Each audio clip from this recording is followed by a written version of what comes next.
اس معاہدے پر سگنیچرز کی ابھی انک خشک نہیں ہوئی تھی کہ فلسطینی شہادتوں کا سلسلہ پھر شروع ہو گیا، یا پھر اسرائیل ایک بار پھر نئی تیاری اور نئی اشیرباد کے ساتھ طبلِ جنگ بجا کر امیدوں کے ٹمٹماتے ہوئے دیے کو پھر سے بجھا دے گا۔ اسرائیل اور حماس کے درمیان جو معاہدہ ہوا ہے، اس کو بھیڑیے اور میمنے کے درمیان معاہدہ قرار دیا ہے۔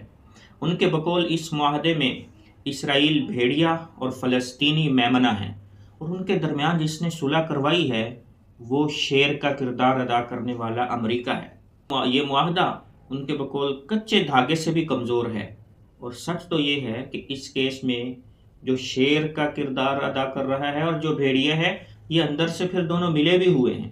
اگرچہ قطر مالی معاونت کے ذریعے اور ایجپٹ رفح کراسنگ کے ذریعے حماس پر دباؤ بڑھانے میں تو اہم پلیئر ہیں، لیکن اسرائیل پر ان کا دباؤ بہت ہی محدود ہے۔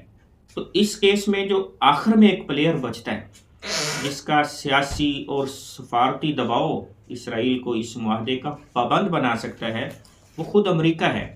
دوستو، غزہ جنگ بندی یا امن معاہدہ یہ محض کوئی سیاسی اصطلاح نہیں ہے، یہ انسانیت کا امتحان ہے۔